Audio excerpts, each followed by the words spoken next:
A very pleasant good evening to you as we welcome you inside the Tower Grill on the campus of Arizona Christian University for the Storm Report, episode 20 for March 21st, 2022. I'm your program host, Kevin Derryberry, and joining me to my left is the SID of the year in the Golden State Athletic Conference for the year 2021, Mr. Tim Gooszen. Tim, welcome aboard tonight, my friend. I think it was a rigged vote. It was rigged? Yeah, they told me it was a rigged vote, so we're good. But as long as the COVID had nothing to do with the outcome, we're okay. We put you up on the pedestal, Timmy.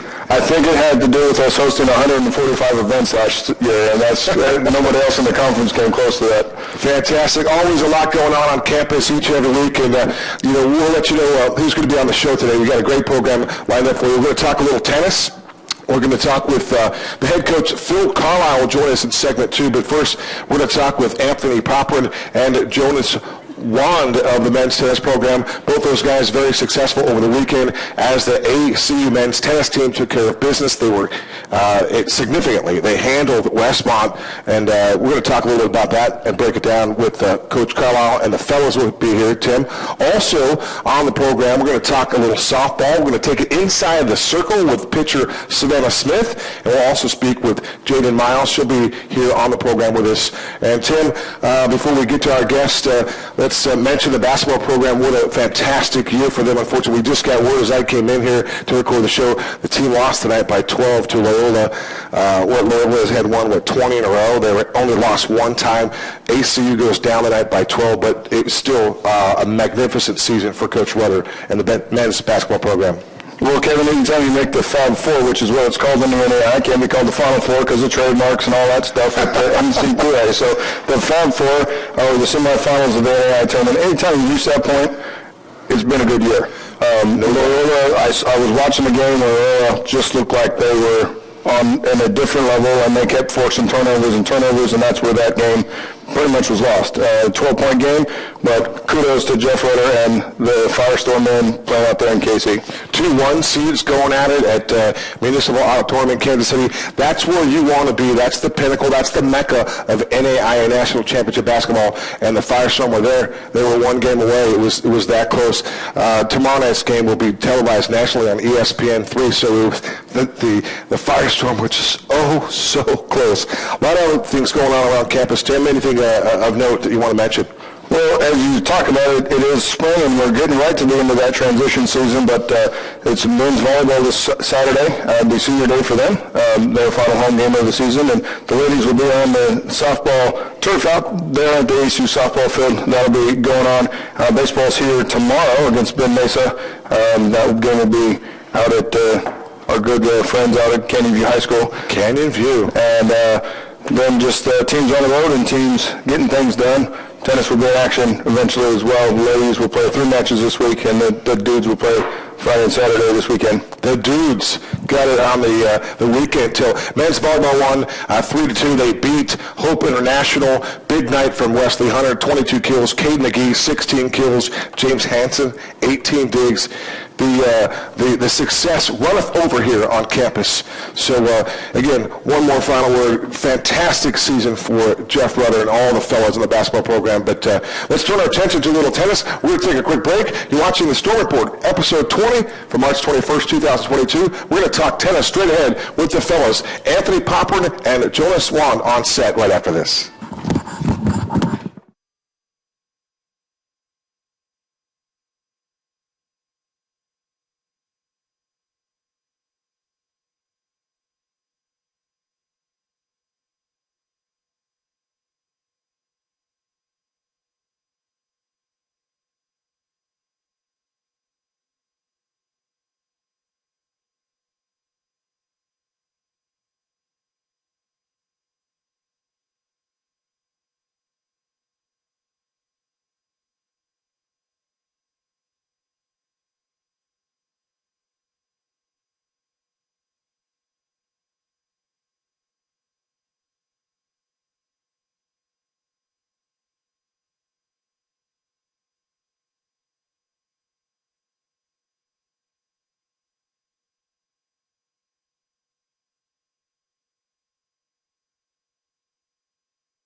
Welcome back to the Storm Report. I'm Kevin Derryberry alongside Tim Gooszen, and joining us on set from Bielefeld, Germany is Jonas, and all the way from Marbella, Spain is Anthony Popyrin. Gentlemen, welcome to the broadcast tonight. How you guys doing?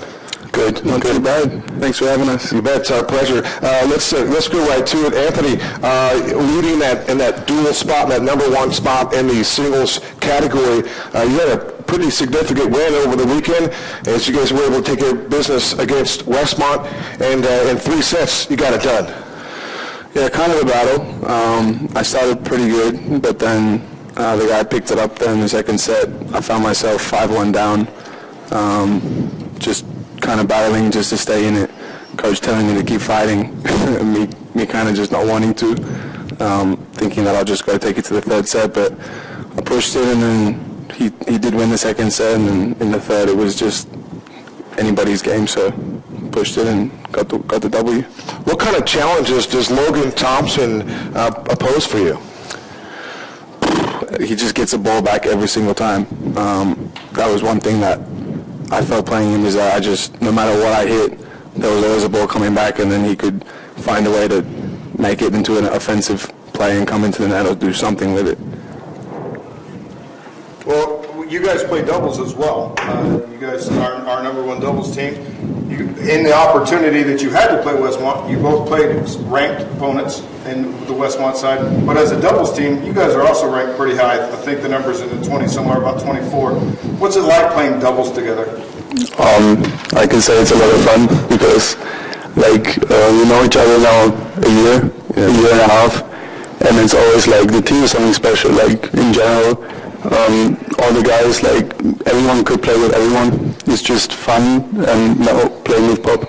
Yeah, we have a good brotherhood going on in the team, so it doesn't really matter who we play with, but I think it gets more comfortable the deeper you get into the season and the more you play with that same person. So I think now that we've played quite a few matches together, I think now we're super comfortable to play together, and just it works out pretty good. On the doubles match, you guys are fighting for each other to both get the win. Yeah, always. I know in practice you guys have got to go at it. Oh yeah, we're competitive. We're competitive. I know, Jonas, you're like, dude, I got to get that top spot, and Pop's like, no, it's mine. I got it. Yeah, we battle for it. What's that like in practice when you guys are going at each other? I mean, I think it's a good way to just make sure everyone stays hungry on the team, making sure that everybody wants to fight for their spot, and then, I mean, we keep it nice and, you know, civil. Like we said, it's a brotherhood, so like we care about each other and we want each other to succeed. So especially now when we have more players than we had last year. Last year we had 6 players, and yeah, it's never like a real battle. Of course, it's a battle for the spots, but like we all love each other. So, but now I think it's even better. Like we push each other. We have a bigger team, so I think that has a big impact.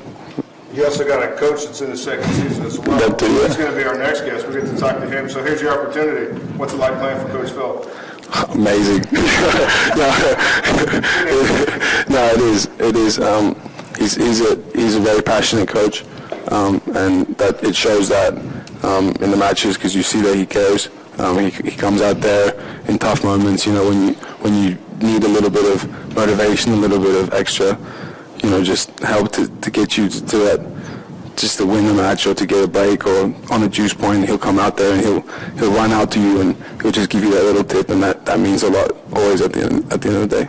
Yeah, really motivates us every time. Like especially last time against Westmont, I think I can speak for the team when I say that everyone was motivated and like highly motivated. And then when Coach said his words to the match, was really impactful. Like it meant a lot in that moment, because everyone was already motivated. But when he was talking, also when we had our circle after our warm-up, yeah, everyone got more motivated, and it helps a lot. And that's like every match. Gentlemen, you go back to the doubles competition and being teammates. The doubles circuit doesn't necessarily get the notoriety that the singles game would. So how do you guys know what your territory is? How did you kind of develop that chemistry on the court together? I feel like it's, as I said before, it has a big impact that we like each other that much, and we know each other, and we grow from match to match, I think. I feel like now, like in practice, we learn from each other, and it has a really big impact. I think in practice it helps a lot. I mean, we do practice a lot of specific, like, doubles drills, and that helps us in the end, like, find the solutions in doubles. And even though it's not, like, the focus point of most of the games, it is actually really important for us to get the doubles point early on in the match to get us ahead and put a little bit of pressure on the other team. So no matter what, even though doubles isn't necessarily like the top of the tennis sport, doubles is important for us. You know, we need those points, especially for the mindset. When you get the first point, it's easier to go into the singles. No doubt about it. The doubles format is imperative to the success of the program and to individual events as well. But like just the idea of the zone. Do you play zones, or is it just you're all out there? It's a free for all, and you just somebody's got to get to the ball. It doesn't matter who. I mean, there's obviously just like traditional doubles tactics. I think Jonas is a big guy, so he's good at the net and getting coverage and crossing over and taking whatever balls, floating up in the air, and then I like to run and hustle from the back, so like it works out well, but then obviously he has to play at the back too, and I have to play up at the net, so that's why in practice it's important that we try everything out and try to see what works. We're here on the Storm Report for episode 20. I'm Kevin Derryberry with Tim Gooszen. Our guests tonight are Jonas Wand and Anthony Popyrin, the men's tennis program. And Jonas, I want to go back to you. You're playing that second spot in the singles division. You were able to take care of business, and you won 6-4, 7-5. How sweet was that victory for you in that individual performance, but then within that team environment? It was really tough. I knew it before I saw both of the guys playing, that we played in doubles, and then especially my singles opponent. And we talked about that before. It will be really tough because they are hustling for every ball, they're running for every ball. And I felt that in the first 5 games. I was down 4-1 in the first set because the guy made way more balls than he was running for every ball. So I was 4-1 down. Then coach came up to me and did some coaching. It's like tips that we really need. It helped a lot. And I was able to turn the set around to 6-4. And then the second set... Just out of curiosity, what did the coach say? What kind of wisdom did you get? What kind of encouragement? What were some of the pieces of information that you received in that meeting? He told me to stay aggressive, play my game, and I did that, and it worked. Because before I knew it was going to be tough, then I was able to turn the set around, and then in the second set, it got, in the end, really tough because of the outside environment of the Westmont players. But a bit rowdy. We were a little bit loud, but that was fine. I was able to turn around and get the win, especially go for the team because I didn't know at that point that we were already 3-love up. So after that they told me it was 4-love, which was good. Even though it was just 1 point, but at the end to get the 4th point was behind, you got the team going, and just kind of created a little momentum for your squad. Yeah, definitely. Well, guys, you guys are some of the flavor, the international flavor on the men's tennis team, and men's tennis is one of the more flavorful internationally teams we have on campus. There's a couple others that have some international guys, but obviously you guys come. Well, Jonas, for you, you're coming from Germany. How's that transition been coming to America? We talked about it before, that you get to see your family a little bit, but how's that transition been coming to America from Germany? Like the first time I came here, when I was sitting in the plane, I was obviously thinking about how it would be, because I didn't know, like I just knew that friends are at colleges in America, so they told me a little bit about it, and then I came here, and everything felt like home, like from the first week on, because I had the boys, I had everyone, and everyone was so nice on campus. The faculty, the coach, everyone helped a lot. If you had questions, like everyone was really welcoming, which helped a lot. So after that, it was great. So even though it's a big change, like you're on your own, no family here, you learn your family now. Like I know my family now here, but it's still a big change. All right, we go to you, Pop. it says Spain on the roster sheet, but that's not the whole story. Yeah. So you have parents that are Russian, you're born in Australia, you spent time in France and in Italy, and you list Spain as home, and you're fluent in 2 languages. It gets a little international just with you. And we've in Dubai as well. Yeah, a little bit of traveling going on there. I mean, it was mostly we were traveling because of tennis. That was the main idea behind it all. We were always trying to look for where the best place for us to set base down and just try to find the best coaches and the best programs to develop as a junior. And at the time, consensus was that it was Spain, and then it kind of became Italy, and then somehow we made it to France. But it was always just looking for that next step in tennis. What language do you guys speak at home? Well, when I'm in trouble, it's Russian. But when I'm not in trouble, it's English. Okay. Yeah. And then I'm fortunate enough to have my grandma that lives with us at home ever since I was a little kid. So she only speaks Russian. So that's if I want food, then I have to ask in Russian. It's good in Russian. And on the court, I'm assuming it's English, but have you guys come up with some hybrid of a language that you guys talk when you're playing doubles? I mean, he yells at me sometimes in German, and I get it. So when he yells at me in German, I'm like, I understand. I can say, like, for example, we have one Spanish guy on the team, and I already had it when I went back to Germany and played a few tournaments there, and got mad. I yelled something in Spanish, and I didn't even realize it was Spanish, so it was weird. We feed off each other a little bit. What are you guys' favorite playing surfaces? Grass. Grass? Yeah, grass. That would be the best. I like hardcourt, actually, so I'm good with America. Yeah, either way. I think I would say grass. Because of Halle, Germany. Something back home, huh? Yeah, it's the one of the most prestigious like grass courts he's got back in his backyard. Yeah, just around the corner. What's the name of the club back home? Blau-Weiß Halle. Yeah, like we could be familiar with that, right? Too. Great grass courts. I thought one of you guys would say clay. I thought having a little experience in Spain that you might come back with, clay. Yeah, I think maybe because I've seen so much clay, it's probably the least favorite surface now. So much training on it. My last question for you is just what language do you use when you're talking to the ladies?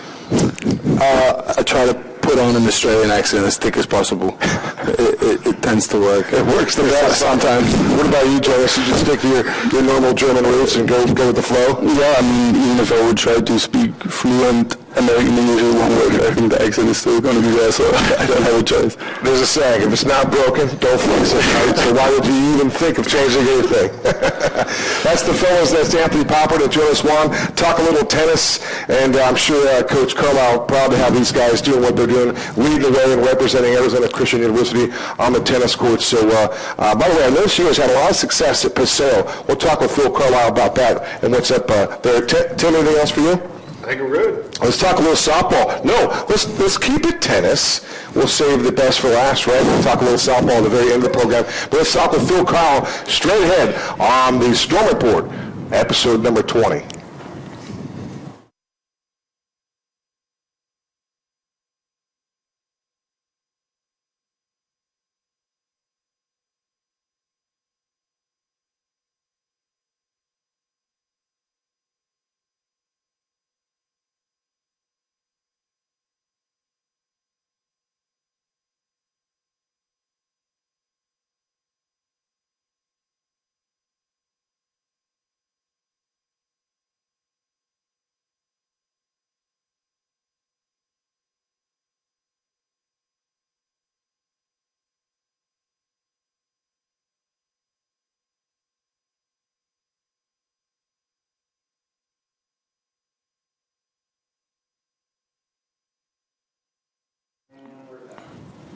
Welcome back to the Storm Report. We are live from the Tower Grill on the campus of Arizona Christian University. Kevin Derryberry, Tim Gooszen, and Phil Carlisle. Phil, welcome back to the set. How things going for you since we saw you last?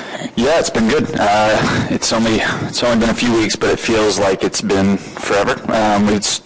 season's always really busy, it moves really fast, and you're kind of going match to match, week to week. So things are going well. It's been a nice couple of weeks to be back since our little road trip out east, but going well, and we're excited to keep going. When we spoke to you last, we talked about some of your players and some things that we might expect to see throughout the course of the season, but we had no idea that you recruited such characters and such classy individuals. But it was great to have the fellas on set. When are you bringing those guys on?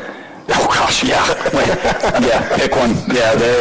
No, it's good. We have like they said, we have a good squad. It's a good group. It's a lot of very different people, a lot of very different individuals, and but they make up a great team and just a great culture, a great dynamic, a great personality for our team. So they're fun to be around and fun to watch play and fun to watch work together. It's cool.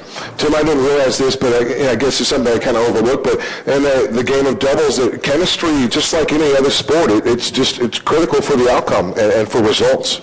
Yeah, a lot of times when we start working to try to figure out a doubles lineup, we'll actually just talk to the players and kind of get their feeling and get their vibe of who they feel like they can play with, or just get their ideas. I think that input does matter. And so, with those two guys, we talked to both of them kind of one-on-one and just threw out the idea, and they both were very interested in it. And we had some other combinations that worked well in the fall, and they'd not played together before this year. And so we knew it was going to be kind of a trial run, but they've done really well with it. And so, chemistry is a huge thing. You have to kind of understand your partner. You've got to know what they're going to do, what their tendencies are, how to keep them up if they're not having a great day or whatever it might be. So that's a huge part of it. Just the personality, they have to mix. There has to be a good chemistry. Otherwise, you're gonna kind of run into some trouble.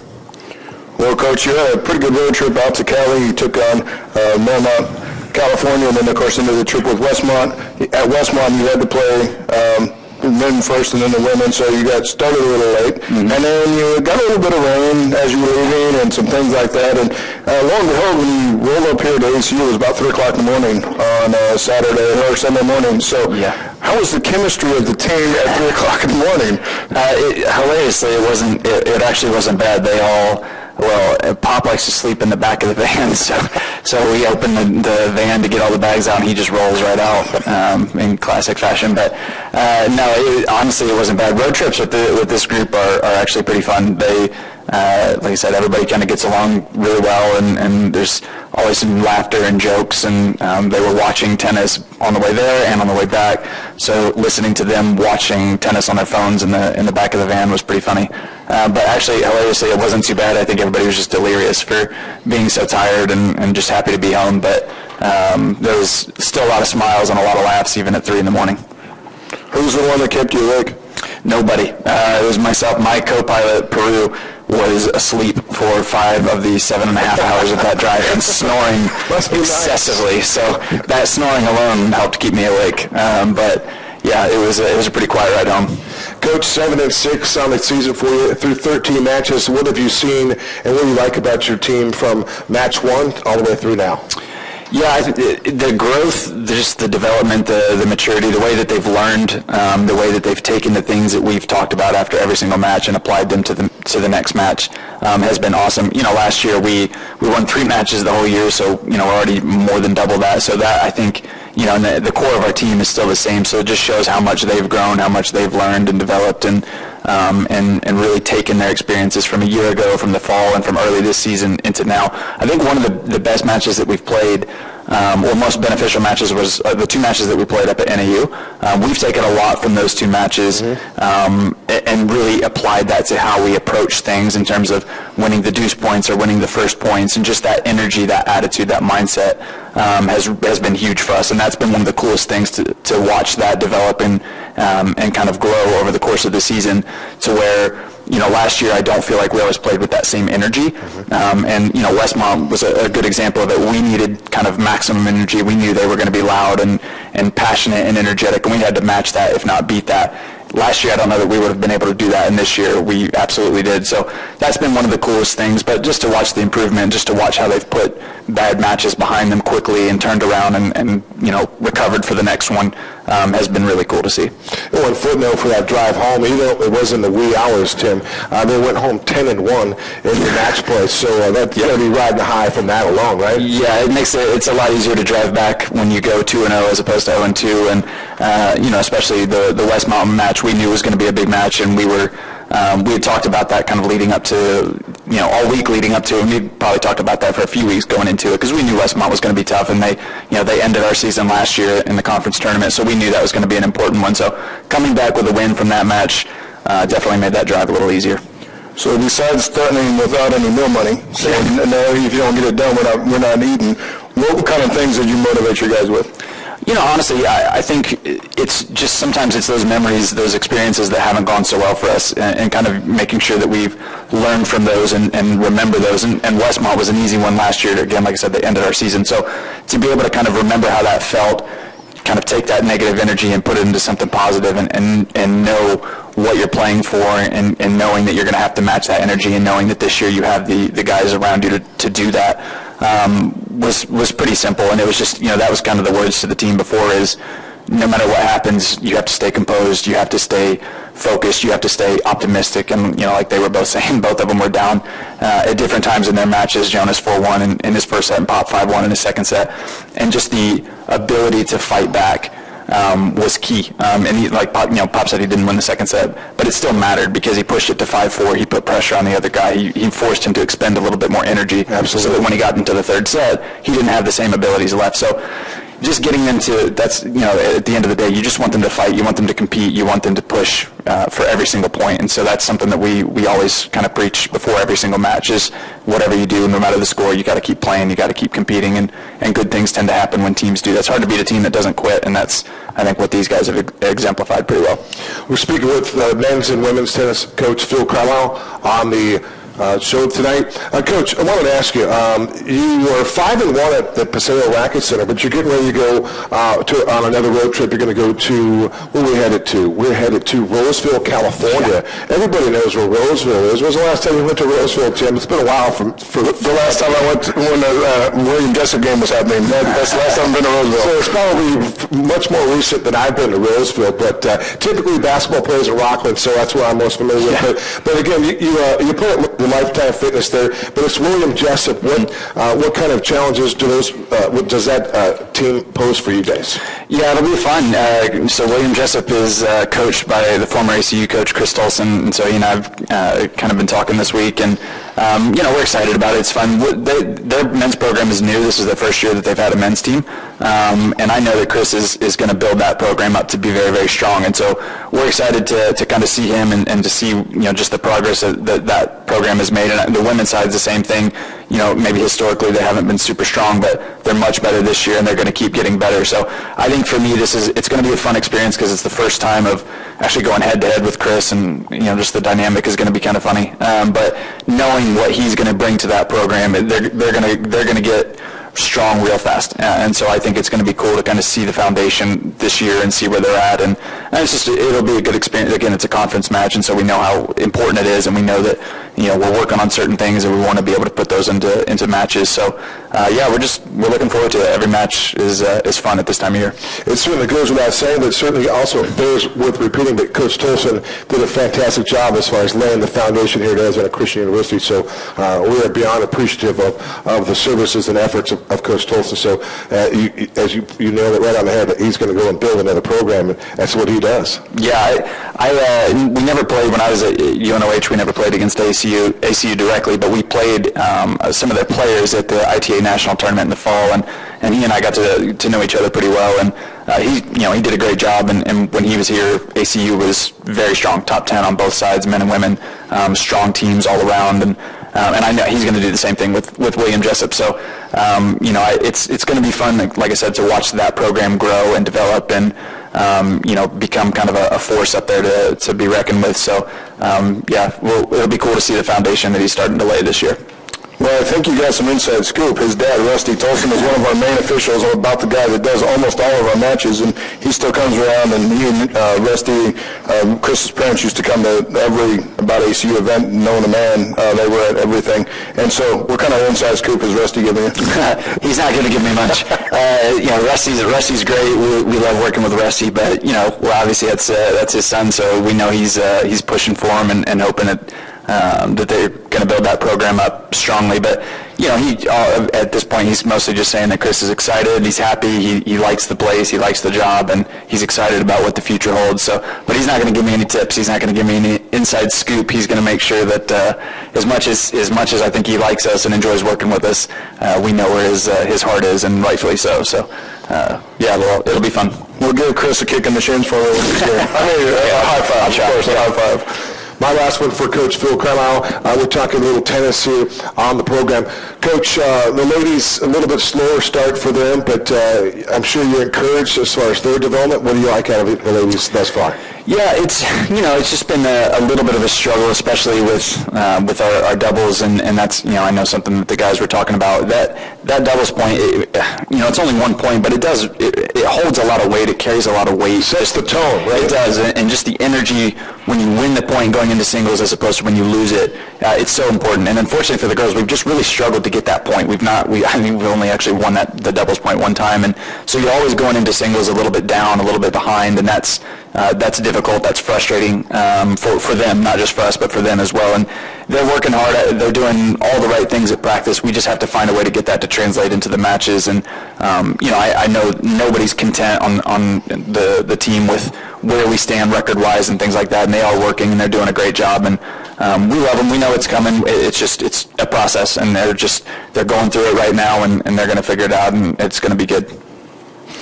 Well, of course, you talk about the coaching and how you've motivated the guys. It must be the coach's fault that they're not winning. 100% agree. 100% agree.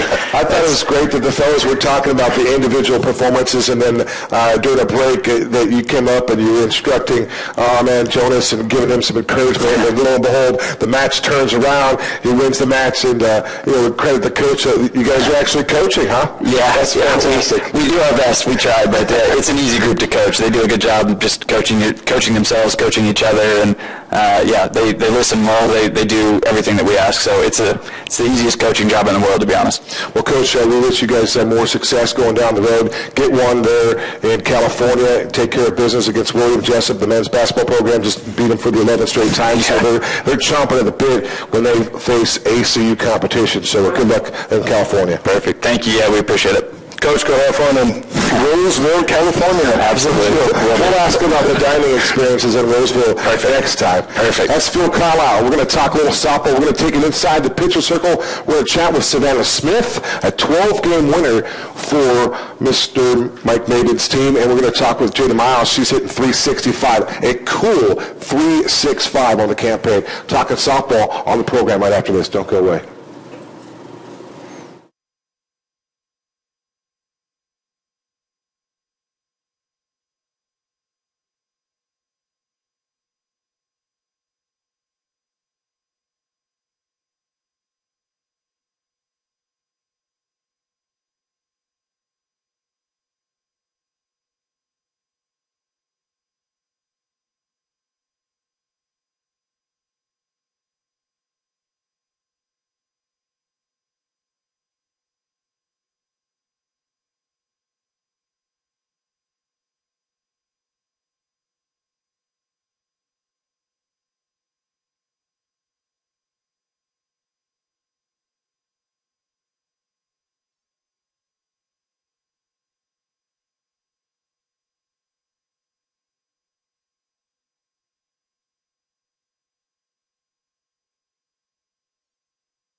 Welcome back to the Storm Report, episode 20. I'm Kevin Derryberry, your program host, with Tim Gooszen, our SID, and of course Savannah Smith is here with us, along with Jyden Miles. Ladies, taking it to the diamond here. Congratulations on the 19 wins thus far. How are things going for you? Good, really good, yes. Coming off a split in California, you took care of business in Costa Mesa first, and then you got it down in Fullerton, California, in another interesting location, Tim. I don't know if you know where the ladies played. They played at Piscataway Park? Bassett-Cherry. There you go, Bassett-Cherry, okay. Bassett-Cherry Park, yep. It's like the U is like an E. Bassett-Cherry. A little historical venue, to say the least, though, right? There's a target right up the hill. It's right there. He has won 2-1 and then 2-0. But I wanted to ask you about one of the young ladies. How are we saying the pitcher's name? Is it Ashlyn Franklin? How do you say her name? She pitched a shutout. Allie Franklin. Say again? Allie Franklin. Franklin. Yeah. Yes, Allie. Very unique spelling to her name, but I just thought we should give her a little kudos. We're going to mention Claire for a second, but I just thought that the shutout win on the road, you won 2-0. We just used the word tone setting. That was a big win for you as you played on and had another series still to play in California. Yep. Yeah, she's really coming along. She's a freshman right now, so she also, of course, has a lot of room to grow and stuff. But yeah, that was a big win. That was awesome for her. Go ahead, Tim. Well, Savannah and Jyden, obviously I get to see you guys a lot. I'm at all these games, so it's always fun to watch. So, Savannah, we'll start with you. Okay. 12-5 on the year. Mm-hmm. Doing a pretty good job carrying the pitching staff. I had the privilege of nominating you for Player of the Week, this Pitcher of the Week. Oh, awesome. Didn't come through, but, you know. And, of course, I nominated your good friend, Clara. Yes, so, she's killing it. How has the season gone? If you could say you were 12-5 at this point in the season, would you be like, I'm good with that? Or like, oh, no, I got to be 17-0? I'm very much 17-0 right now. I am not happy with where I'm at personally. I want to win every game, you know. I'm not complacent with where we're at right now, so I expect a lot of more wins. Unfortunately, at Vanguard, you lost 2-1. You got 2 unearned runs, and you gave up 3 hits total beyond that. You were dialed in. It wasn't like you were getting rocked out of the park. You were a big kudos to what was happening. You had a chance to win a couple of base hits here and there, and you're coming away with the W. It could be 13-4 instead of 12-5. So that's not a game that you can really look back and go, oh man, this was really bad. I mean, you played well. What did you take out of playing against Vanguard? It was a good game.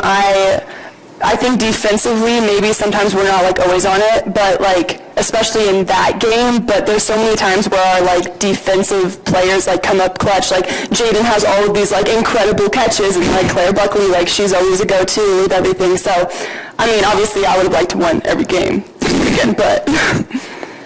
I got to tell you a story, and then I got a question for you, Jyden. I got to tell you a story. So, in 2020, ACU softball was at Vanguard and at Hope International. They split with Vanguard. They swept Hope International. The very next week, the entire country shut down. So I was kind of going, do I want that sweep of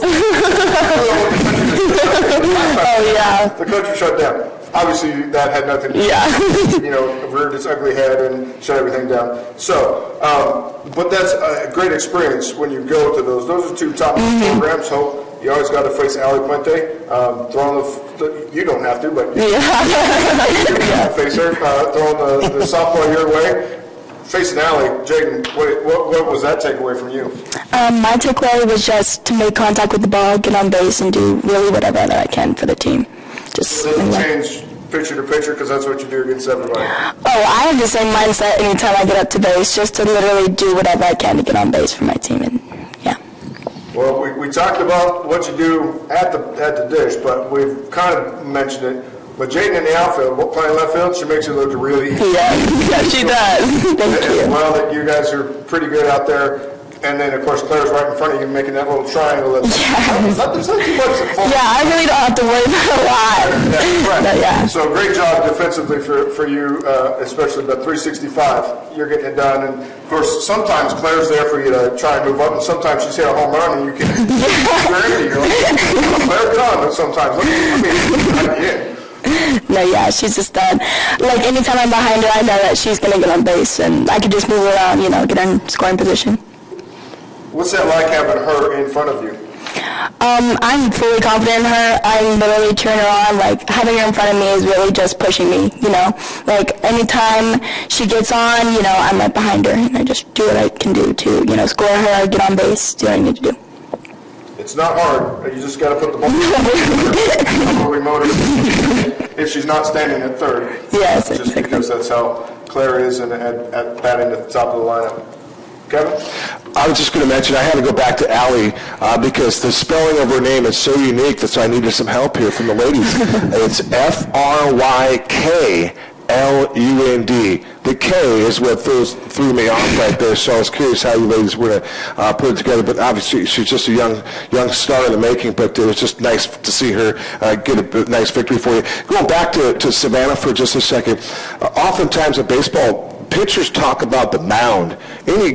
I'm just curious, is there anything different about one circle to the next as far as preparation, maturation, how they manicure it, if you will, is the word I was looking for? Yeah, I am kind of a princess when it comes to mounds, to be honest. Like, so here we have like a turf field, so nothing really changes. Like, it's very consistent. Like, the turf's not moving around, you know. So when we go to dirt fields, there's a lot of like manicuring that like happens in preparation and stuff. So like every pitch, I'm like kicking the dirt around, trying to like adjust it, because whenever there's like a pitcher in front of you, you know, like they have their own drag lines. So sometimes there's that little like canal that goes down, so I have to like fill that in. But I'm very much like, I need it to look good. I need to like have everything in order. So like very much it changes like location to location, which is kind of like, it can be a struggle if the dirt is like a certain texture that it's like not moving around, you know. So like you just gotta have to like get over that, you know. But I'm very much like, yeah. It's tidy, they do a little housekeeping, Yes. get comfortable with Yes. to kind of fire. Yes. Just to kind of piggyback on another question, when did you settle on the windup? We see again male pitchers, they pretty much settle on a windup and a style early on, but for the ladies, they can come underneath, they can come three-quarters, they can side, they can do a lot of stuff up the top and move around. How did you settle on a windup? Yeah, there's a lot of different windups. Like literally every pitcher has something different. I've literally had the same windup since I started pitching, so like 6th grade, very long time ago, you know, just a very standard whip, you know. I don't do anything like fancy. That's too much for me. I just need to like be consistent. No, tap your head. it's a lot of, in my opinion, it's a lot of like wasted motion. I don't think it really helps, you know. But like if I'm just like, that's just too much to think about, to be honest too. I just need a standard one that's consistent. So.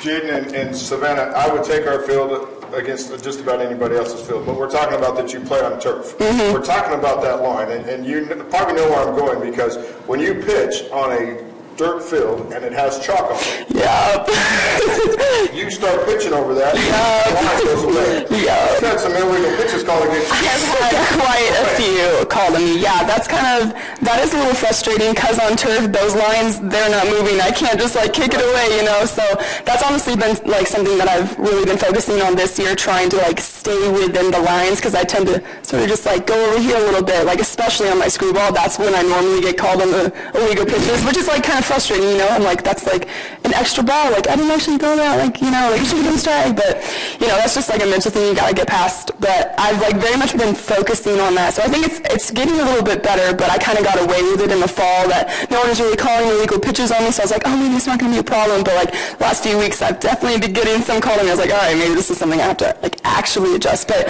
no, I kind of love going to dirt fields, because that's like the first thing I do when I go out there. I'm like, let me just kick that around. Like, you don't mind that chalk line. So yeah. Jyden, the same can be said for you, a left-handed slap hitter. I know what happens to that line. You Yeah, no, exactly. You're like closer to the plate, or when you're going out the front of the box and there's no line there for them to say, oh, you're on the box, it's out. I put in some 2 UAs for you as well, because you've crossed that line, you've been called out. So what's it like for you as a hitter when that line is always there? Oh, it's definitely a little frustrating, because I know at practice, like, once the first time that I got called on that, I was like, all right, practice, I need to bring out the cones, set them down, back up, you know, and literally just rep, and make sure that I'm not stepping out of the box. But, you know, like all the stoppers, we're in a group together, and so we all just really help each other, try to, you know, lessen that, you know what I mean? On the flip side of that, though, playing on the turf, I think you, coming out of left-hand batter's box, you might get down the field a little bit more, with a little bit more speed, and it's not a problem for you, but that never hurt. A lot of balls hit the shortstop that I'm like, oh, that's going to be an out, never mind. And that is a base hit. She's like speedy. Speed, you can't teach it, But you have it. Yeah, I do. I don't even know why, you know. I just have it. I just choose I just have it. Yeah. That's one fantastic attribute to have, though. Speed, you can't teach it. You either possess it or you don't. You can work on it, you can develop it, Yeah. but neither Tim or I ever experienced or had any feeling of what it was like to have any speed. That's why we envy speed. Oh, I envy it too. For sure. Cliche, right? Speed kills, right? So there's something about that. We're speaking with Jyden Miles and Savannah Smith here on the Storm Report for episode number 20. Jyden Miles, the product of Sacktown. You mentioned that you knew where Roseville was. Not that you would endorse Roseville, but what are we missing? Anything? Roseville's good. It's definitely a little bit fancier, on the fancier side, about like 30, 45 minutes away from me. I stay in Sacktown, so. Fantastic. Yeah. That's a pretty solid endorsement right there. That was a safe endorsement. You played at 28 games. You're hitting 365 right now. You mentioned, Tim mentioned your defensive prowess at playing behind Savannah Smith.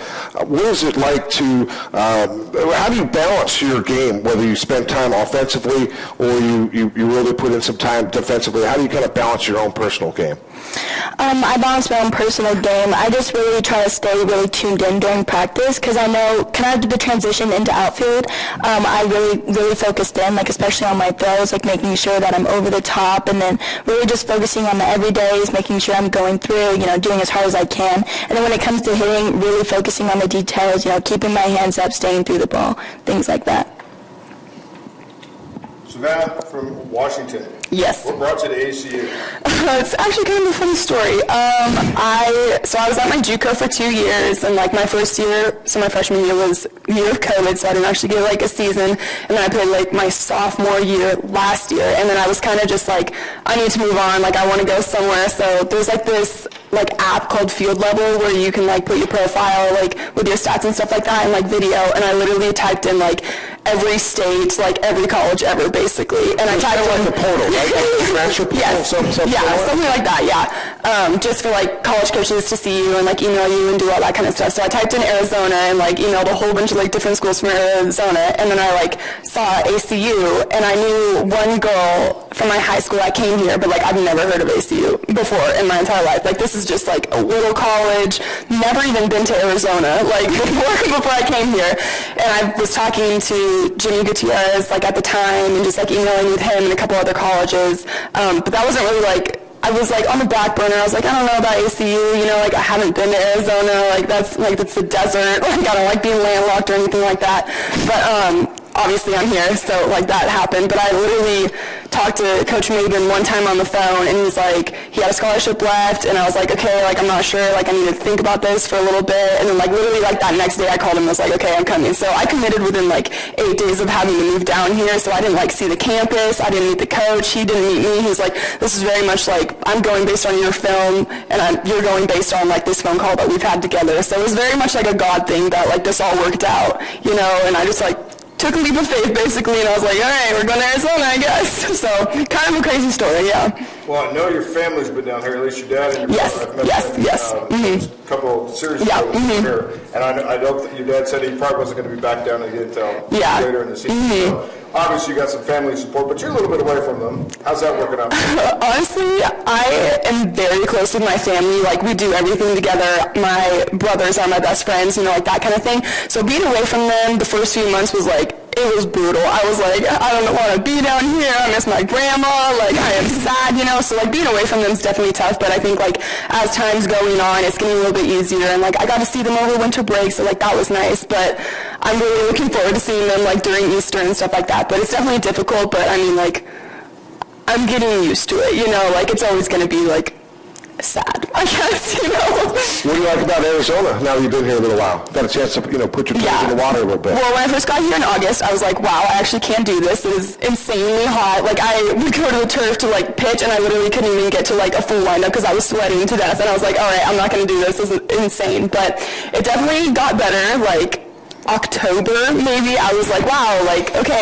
It's better. Yeah, no, literally, but I thought this was how it was going to be all year. I was like, I can't survive in this. Like, there's not enough water or hydration to, like, prepare me for this, but I'm definitely liking it better. I like to go outside and it'd be, like, warm, because, you know, Washington, it's rainy, it's cold, like, I'm freezing all the time, so very drastic climate differences, you know? And the dry heat jokes are, like, so old, it's not funny anymore, right? Yeah, and honestly, I prefer, like, humidity, so, like, I don't like dry heat. Like, that's not my thing. I feel like it's like a vacuum sucking out my air or whatever like that. But I like Florida heat. Like, that's what I like. But I definitely got accustomed to it and, like, acclimated and stuff. So it's a lot better. But when I first got here, I was like, oh, I don't know about all this. Well, we're just so happy that you made your way out here. My last one for the two ladies, Jyden, you know, we mentioned the batting average and your defensive prowess, and it just you can play the game and you're successful in so many different areas of the game. But what's your favorite thing to do? Do you like to, you know, get a base hit going the other way? You like to drive in a run? Do you like to slide in at home, breaking up a play at the plate? What's your favorite element of the game? I ask you the same thing, Savannah. Whether it's a punch out or you fool someone on a you know, Bugs Bunny type changeup. What are each of your favorite elements of the game? I would say my favorite element is definitely stealing. It's so fun for me, especially like bags, huh? Yeah, like the slide. I literally love it so much. I get adrenaline. I'm like, go, go, go, go. It's awesome.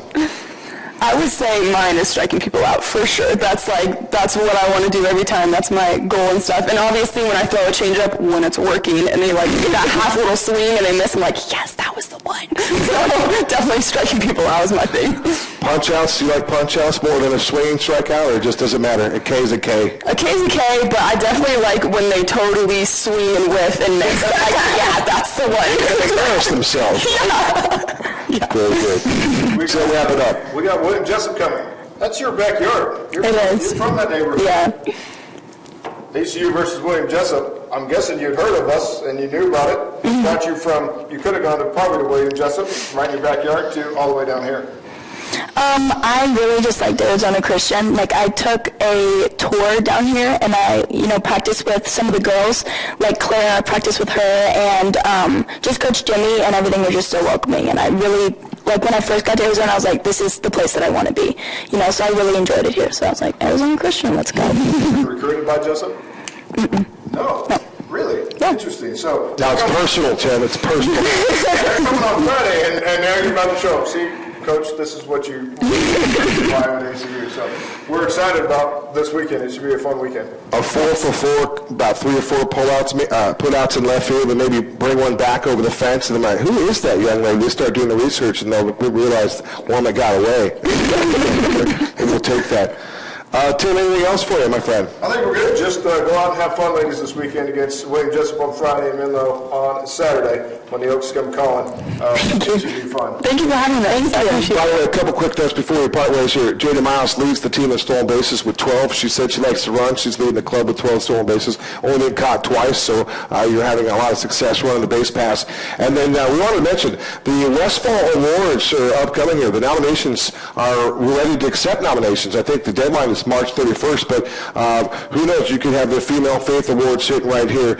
Maybe someone that must be the most inspirational athlete. It could have been on the set here tonight. So if you get a chance to participate in the voting nomination time for the Westfall Awards, Tim, anything you can add to that? It's always a fantastic production.